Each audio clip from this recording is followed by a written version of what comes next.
그 말에 제 가슴이 쿵쾅쿵쾅 뛰기 시작했어요. 지금 생각해보니 그때가 사랑에 빠진 순간이었나 봐요. 오늘은 정말 특별한 이야기를 준비했습니다. 강원도 산골 마을에서 살던 19살 순이 할머니의 첫사랑 이야기인데요. 들려주시는 내내 저도 가슴이 뭉클했습니다. 안녕하세요. 어르신 이야기 라디오입니다. 저는 여러분과 함께 추억을 나누는 진행자 김민호입니다. 시작 전 구독과 좋아요 부탁드립니다. 어르신 이야기 제작에 큰 힘이 됩니다. 순이 할머니, 올해 73이 되셨는데요. 지금도 그때 이야기만 하시면 눈가에 수줍은 미소가 떠오르시더라고요. 그 사람 얘기는 남편한테도 제대로 해본 적이 없는데 하시면서도 천천히 들려주신 이야기입니다. 제가 19살이 되던 해, 그게 1973년이었나? 그해 봄이었어요. 강원도 깊은 산골이라서 겨울이 정말 길었거든요. 눈이 석 달을 덮고 있으니까 봄이 오면 얼마나 반가웠는지 순이 할머니가 그때를 떠올리시며 말씀하시더군요. 할머니의 눈가에는 50여 년 전 그 봄날의 설렘이 아직도 남아있는 것 같았어요. 우리 마을은 집이 20채도 안 되는 작은 마을이었어요. 앞집 숟가락 소리까지 들릴 정도로요. 젊은 사람들은 다 서울로 떠나고 처녀는 저 혼자뿐이었죠. 그 시절 강원도 산골 마을의 모습이 그려지더군요. 전기도 제대로 들어오지 않던 시절, 해가 지면 촛불이나 호롱불에 의존해야 했고 라디오 하나가 온 동네 소식통 역할을 했던 때였어요. 그 무렵 순이님은 집에서 막내딸이었는데 오빠들은 모두 장가를 가고 혼자 부모님을 모시고 있었어요. 오빠 셋이 있었는데 첫째 오빠는 면소재지에서 쌀가게를 하고 있었고 둘째 오빠는 춘천에서 목수일을 했어요. 막내 오빠도 결혼하면서 처가살이를 하게 되어서 집에는 저만 남았죠.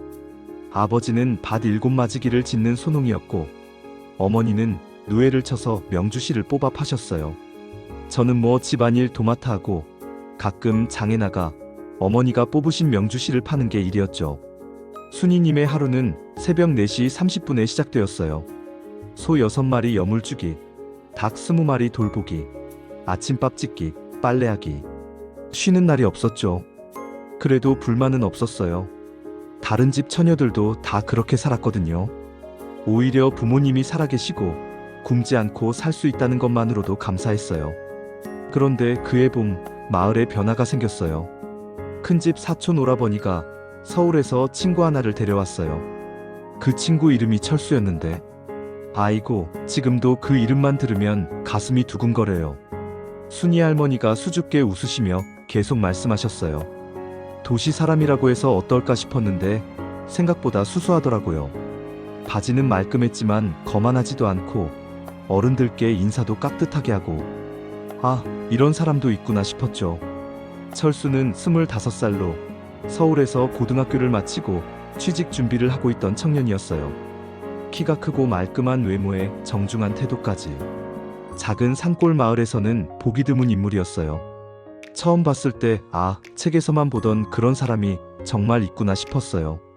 깔끔하게 빗어넘긴 머리, 하얀 와이셔츠에 말끔한 바지. 그런데 눈빛이 참 따뜻하더라고요. 철수 씨가 마을에 온 지 사흘째 되던 날이었어요. 어머니가 순이야 쌀 떨어져 간다. 장에 가서 한 가마 사와라 하시는 거예요. 그때는 지금처럼 차가 다니지 않았으니 모든 짐을 사람이 져야 했어요. 면소재지까지는 걸어서 1시간 반, 장을 보고 돌아오려면 하루 종일 걸리는 일이었죠. 쌀 한 가마가 얼마나 무거운지 아세요? 20kg가 넘어요. 평소에도 힘들었는데 그날따라 유난히 무겁게 느껴지더라고요. 아마도 철수를 의식해서였을 거예요. 마을에서 만날지도 모른다는 생각에 평소보다 더 단정하게 차려입고 나갔거든요. 하얀 저고리에 남색 치마, 그리고 머리는 뒤로 곱게 따아서 리본으로 묶었어요. 고무신도 새로 사서 신고. 지금 생각해보면 참 순진했죠. 장에서 쌀을 사고 몇 가지 생필품을 더 산 후 집으로 돌아오는 길이었어요. 오후 4시쯤 되었는데 5월 햇살이 따가웠어요. 순이님이 쌀자루를 쥐고 집으로 돌아오는데 마을 입구쯤에서 도저히 더 갈 수가 없었어요. 다리에 힘이 풀려서 그만 주저앉고 말았어요. 어떡하지 해는 지는데 하고 걱정하고 있는데 누군가가 다가오더라고요. 그때 순이님 앞에 나타난 사람이 바로 철수였어요. 아가씨, 혼자 들기엔 너무 벅차겠어요. 제가 좀 도와드릴까요? 그 말을 들은 순간 정말 얼굴이 확 달아올랐어요. 부끄럽기도 하고 고맙기도 하고. 순이님은 처음에는 괜찮다고 사양했지만 철수가 워낙 정중하게 부탁해서 결국 도움을 받았어요. 철수 씨가 쌀자루를 번쩍 들어 어깨에 매는 걸 보고 깜짝 놀랐어요. 도시 사람이라고 해서 힘이 없을 줄 알았는데 생각보다 건장하더라고요. 군대 갔다 와서 그래요 하면서 환하게 웃더라고요. 집까지 가는 동안 둘은 조금씩 이야기를 나눴어요. 여기 살기 어떠세요? 물어보니까 공기가 정말 맑아서 좋아요. 서울은 매연 때문에 숨쉬기도 힘든데 하더라고요. 그때 처음 들어본 말이었어요. 매연이라는 게 뭔지도 몰랐거든요. 서울은 어떤 곳이에요? 물어봤더니 사람이 너무 많아서 정신없어요. 여기처럼 조용하고 평화로운 곳이 좋은 것 같아요 하더라고요. 그런데 말하는 투가 참 정중하고 다정했어요. 집 앞에 도착해서 쌀자루를 내려놓을 때 철수가 순이님에게 말했어요. 무거운 짐이 있으면 언제든 말씀하세요. 제가 도와드릴게요. 그 말에 제 가슴이 쿵쾅쿵쾅 뛰기 시작했어요.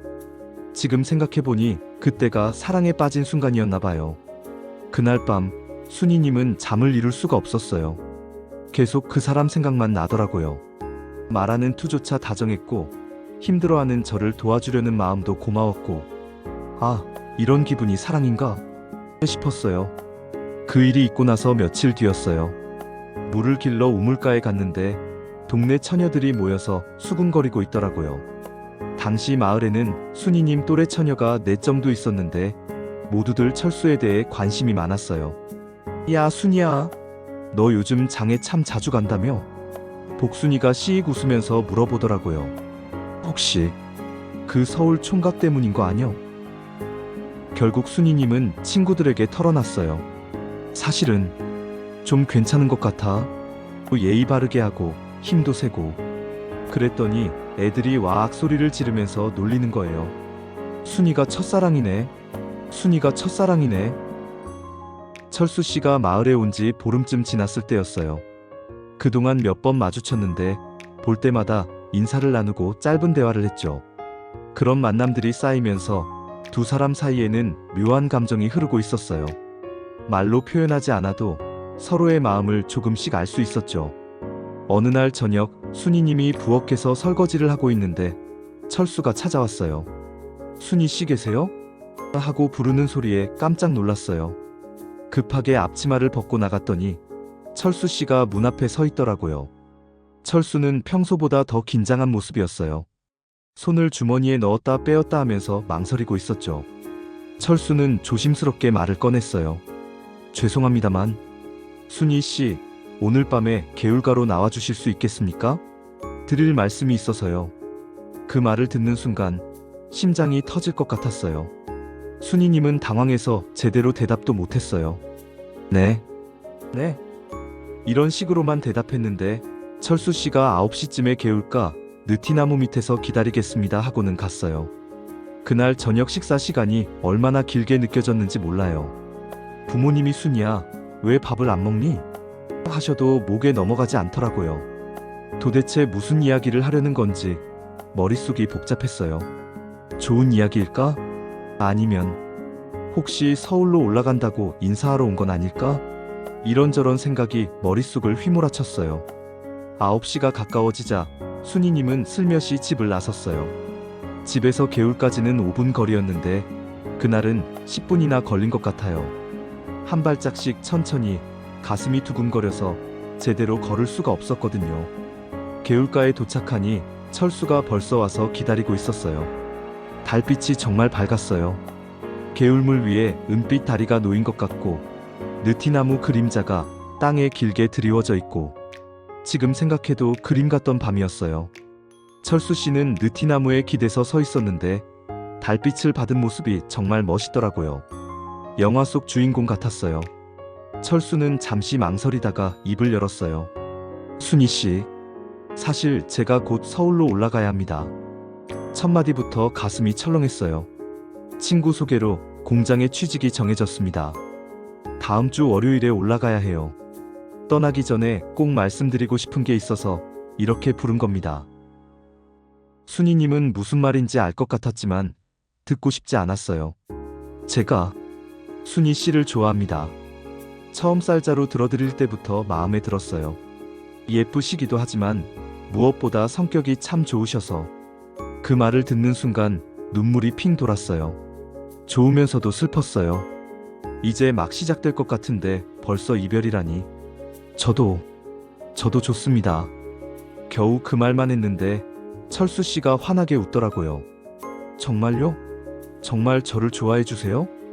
그렇게 기뻐하는 모습을 보니 저도 웃음이 나왔어요. 그날 밤 개울가에서 2시간 넘게 이야기를 나눴어요. 서로의 꿈, 가족 이야기, 좋아하는 것들. 그 모든 게 소중한 시간이었어요. 철수는 순이님에게 약속했어요. 서울에서 돈 모아서 꼭 다시 내려올게요. 그때까지 기다려주실 수 있겠어요? 그 말에 순이님은 고개를 끄덕였죠. 철수 씨가 떠나기까지 일주일. 그 일주일이 제 인생에서 가장 빛나는 시간이었어요. 매일 저녁이면 두 사람은 만났어요. 어느 날은 철수가 서울에서 가져온 사탕을 주기도 했고 함께 밭일을 도와주기도 했어요. 마지막 날 밤에는 특별한 선물을 받았어요. 철수 씨가 조그만 수첩 하나를 주더라고요. 제 서울 주소 적어뒀어요. 편지 꼭 써주세요 하면서. 그 수첩 지금도 간직하고 있어요. 드디어 철수 씨가 떠나는 날이 왔어요. 그때는 처녀가 총각 배웅하러 나간다는 건 상상도 할 수 없는 일이었거든요. 그래서 집에서 멀리 바라만 봤어요. 일주일 후 첫 편지가 왔어요. 순이 씨, 서울에 잘 도착했습니다. 여긴 정말 사람이 많고 시끄러워요. 밤이 되면 개울가에서 함께 보던 별빛이 그립습니다. 공장 일은 힘들지만 견딜만해요.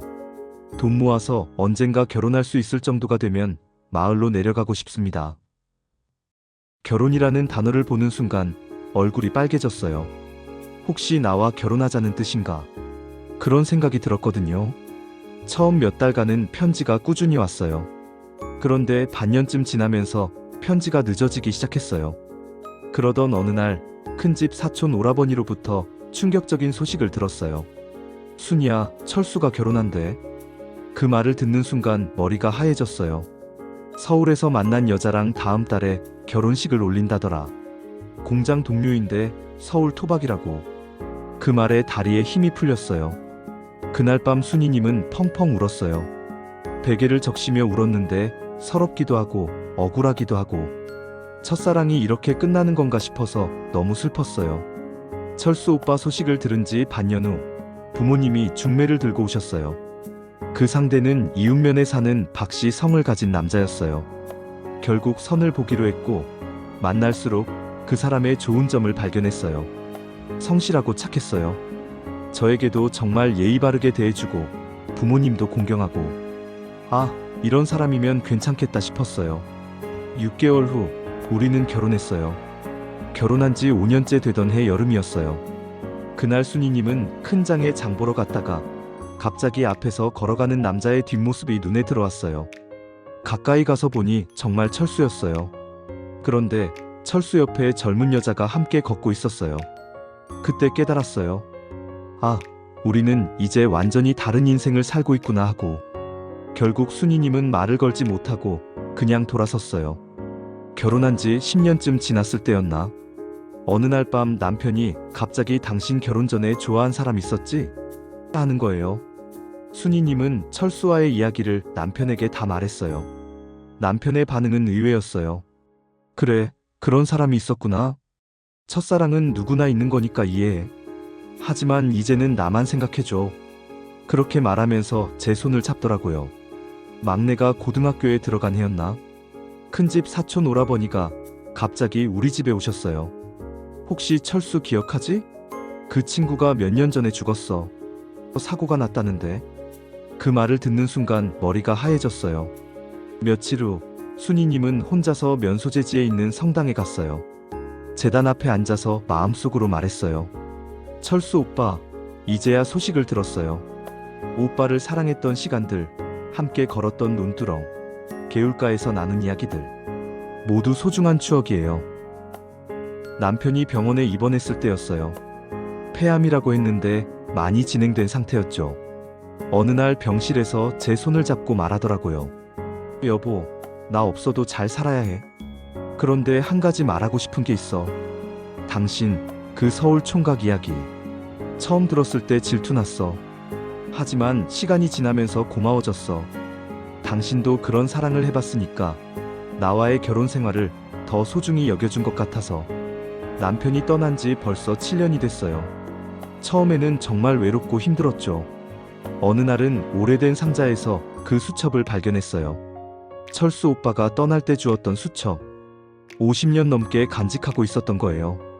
만약 그때 철수 오빠와 결혼했다면 지금쯤 어떻게 살고 있을까? 하지만 후회는 안 해요. 남편과 함께한 세월도 행복했고, 아이들도 잘 키웠고, 나름대로 잘 산 인생이라고 생각해요. 지난 봄에는 오랜만에 개울가에 나가봤어요. 그때 철수 오빠와 마지막 밤을 보냈던 느티나무. 아직도 그 자리에 그대로 있더라고요. 나무 밑에 앉아서 한참 생각에 잠겼어요. 54년 전 그날 밤, 달빛 아래서 사랑한다고 고백하던 철수 오빠. 그때가 제 인생에서 가장 설렜던 순간이었어요. 순이 할머니가 마지막으로 하고 싶은 말씀이 있어요. 첫사랑이 이루어지지 않아서 슬펐지만 그 덕분에 더 아름다운 추억이 된 것 같아요. 만약 결혼까지 했다면 일상의 무게에 짓눌려서 그런 설렘은 사라졌을지도 몰라요. 그리고 남편과의 결혼 생활도 소중했어요.